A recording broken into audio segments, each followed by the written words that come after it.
seminaarkani lagu baranayo dhowrista xuquuqul insaanka ayaa waxaa soo qaban qaabiyay wasaaradda haweenka iyo dhowrista xuquuqul insaanka dowlad goboleedka Hirshabelle waxaana ka soo qayb galay qaybaha kala duwan ee bulshada ku nool magaalada Jowhar iyo mas'uuliin ka tirsan Hirshabelle iyadoo goobta ay ka hadleen mas'uuliin fara badan ayaa waxaa ka mid ahaa gudoomiyaha ururka dhalinyarada gobolka Shabeellaha Dhexe Fartuun Aadan Xeefu iyo gudoomiyaha ururka haweenka gobolka Shabeellaha Dhexe Madiina Cabdi Culuw waxayna si aad uga mahad celiyeen wasaaradda haweenka xuquuqul insaanka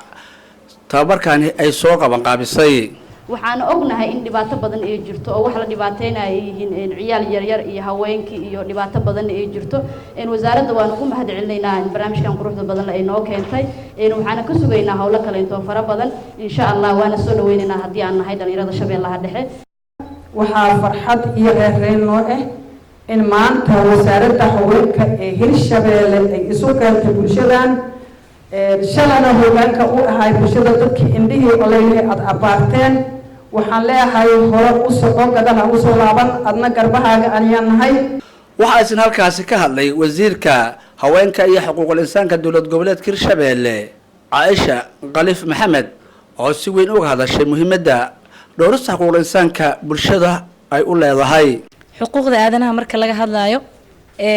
waxay u qaybsantaa ilaa 5 qayb qofka markaan kala qaadno wuxuu xaq u leeyahay xaqi nolosha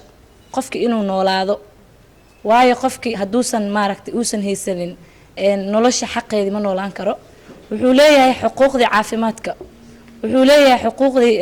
waxbarashada wuxuu leeyahay xuquuqda deegaanka wuxuu leeyahay xuquuqda wax qaybsiga oo dadkii wax la qaybsan lahaa marka waxaan rabnaa maanta inaan isla jeexjeexno xuquuqda ee qofka bini'aadamka uu leeyahay inuu ku noolaado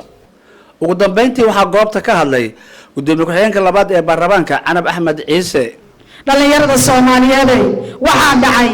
marka koowaad walaashiina ku sateen marka labaadna hooyadiin iyo walaalkiina qarxiseen waa codsanaya ilaahay waxaan leeyahay maanta iimaanka ha idinku xasiliyo iimaanka idinka liciifay ilaahay waxaan ka baryaa in iimaanka ku liciifi ka liciifin ilaahay iimaanka ku xasiliyo waxaan leeyahay wasaaradda haweenka iyo xuquuqul insaanka aad iyo aad ayaan waxaan uga mahad celinayaa seminaarkan loo qabtay xuquuqul insaanka waxaan leeyahay loo furan Abubakar Maxamed Bacadle warbaahinta qaranka caasimadda dowlad goboleedka Hirshabelle magaalada Jowhar.